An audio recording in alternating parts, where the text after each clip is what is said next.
আমরা প্রথমে কি করলাম, ট্রানজিশনগুলো দিয়ে নিয়েছি, তাই না? সবগুলোতে আমি সেম ট্রানজিশন রেখেছি।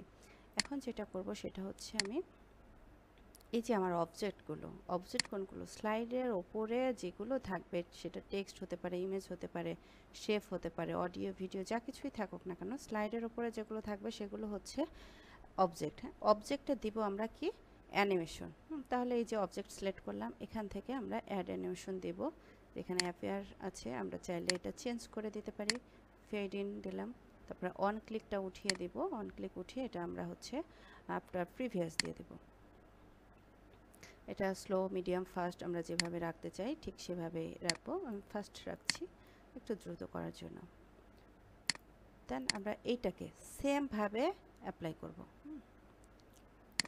এটা এগুলো সবগুলো সেম হচ্ছে, আমি একটু একটু করে চেঞ্জ করে দিচ্ছি। এটা অ্যাপিয়ার থাকছে। তো এটাতে দিলাম সেম, এইটাতেও আমরা কি করব, এটা এবং এইটা দুটো একসাথে সিলেক্ট করে আমি একটা অ্যানিমেশন দিচ্ছি সময় কম লাগার জন্য। জুম ইন করে দিলাম, এটা অন ক্লিক উঠিয়ে আমি আফটার প্রিভিয়াস দিয়ে দেব। ওকে, এখন এই যে আমার ডায়াগ্রামটা, এইটাতে আমি আবার আলাদা আরেকটা দিব। এটাতে কি দেব, এটা হচ্ছে অ্যাপিয়ার থাকবে না, এখানে আমি স্পিন করে দেই এবং অন ক্লিকটা উঠিয়ে আমি হচ্ছে এটা আফটার প্রিভিয়াস দিয়ে দেব, অর্থাৎ একটার পর একটা চলে আসবে। তো লাস্ট স্লাইডে আমি যেটা করব সেটা হচ্ছে থ্যাংক ইউ, এটাতে আমি অ্যাড অ্যানিমেশন দেব। এটা হচ্ছে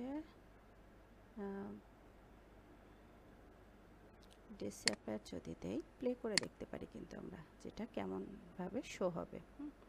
এটা অন ক্লিক আছে, অন ক্লিকটা আমরা কিন্তু দেব না, আমরা কোনটা দেব, অন ক্লিক উঠিয়ে, অন ক্লিকটা উঠিয়ে দেব, তারপরে আফটার প্রিভিয়াস দিয়ে দেব।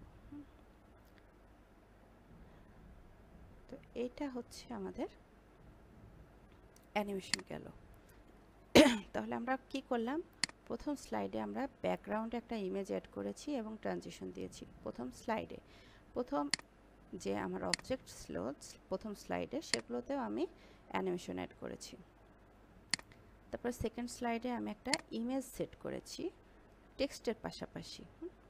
এটাতেও আমি স্লাইডে ট্রানজিশন দিয়েছি, অবজেক্টগুলোতে অ্যানিমেশন দিয়েছি। থার্ড স্লাইডে আমি একটা ডায়াগ্রাম অ্যাড করেছি, সেটা কোথা থেকে মনে আছে নিশ্চয়ই, ইনসার্ট থেকে।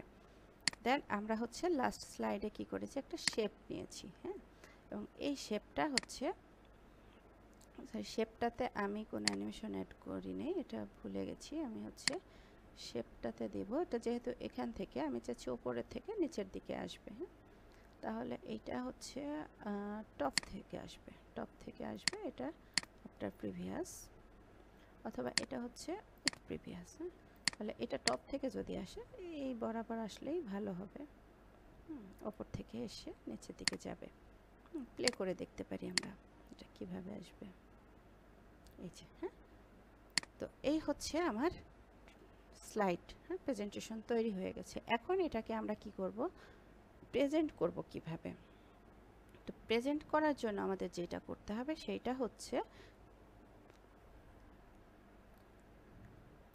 স্লাইড যাব, স্লাইড থেকে আমরা আর কোনো কিছু করব কিনা, চাইলে ব্যাকগ্রাউন্ড চেঞ্জ করে দিতে পারি, ট্রানজিশন, থিম এগুলো চেঞ্জ করতে পারি।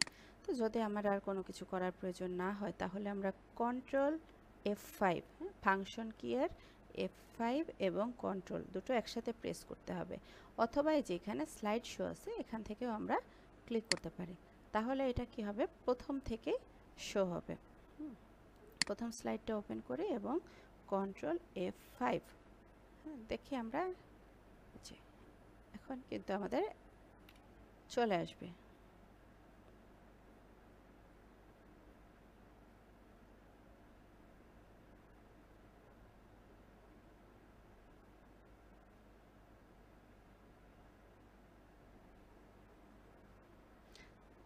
শেষ হয়ে গেলে আমরা এস্কেপ বাটন ক্লিক করে ব্যাকে চলে আসতে পারবো। হ্যাঁ, এটা কিন্তু আমাদের সেভ করতে হবে না, প্রথমেই বলেছিলাম যে এটা আমাদের সেভ করতে হবে না। কেন, কারণ এটা অনলাইন ভার্সন, এখানে অটো সেভ হয়ে যাবে। কিন্তু তারপরেও আমাদের বোঝার সুবিধার্থে আমরা এখানে একটা নাম লিখে দেব, অর্থাৎ আমাদের এই যে প্রেজেন্টেশনটা এইটা আমরা সেভ করে রাখবো। এখন এইটা হচ্ছে ওয়েলকাম আছে, বা আমি ফার্স্ট ক্লাস এটা লিখে আমি কোথায় সেভ হচ্ছে, এই যে ড্রাইভে, আমার ড্রাইভে সেভ হচ্ছে। তাহলে এই যে এটা আমি সেভ করে রাখলাম ফার্স্ট ক্লাস নামে। এখন আমি ফার্স্ট ক্লাস নামে এটা যে সেভ করেছি কোথায় যেয়ে পাবো, গুগল এই যে ড্রাইভ, আমি চাইলে ড্রাইভে যে নিতে পারি, আবার গুগল স্লাইডে গিয়েও কিন্তু ওপেন করে নিতে পারি। এই যে এখানে আসলাম, এখানে আমি সার্চ করলে পাবো কি নামে লিখেছিলাম, ফার্স্ট ক্লাস। হ্যাঁ, এই যে ফার্স্ট ক্লাস, এই যে আমার স্লাইডটা কিন্তু আমি পেয়ে গেছি। এখানে আরও কাজ আছে, আমরা ওই কাজগুলো হচ্ছে নেক্সট ক্লাসে দেখব, ঠিক আছে? আজকে বিগিনারদের জন্য শুধুমাত্র কিভাবে একটা সিম্পল প্রেজেন্টেশন তৈরি করা যায় সেটা দেখলাম। আশা করি সবাই বুঝতে পেরেছেন।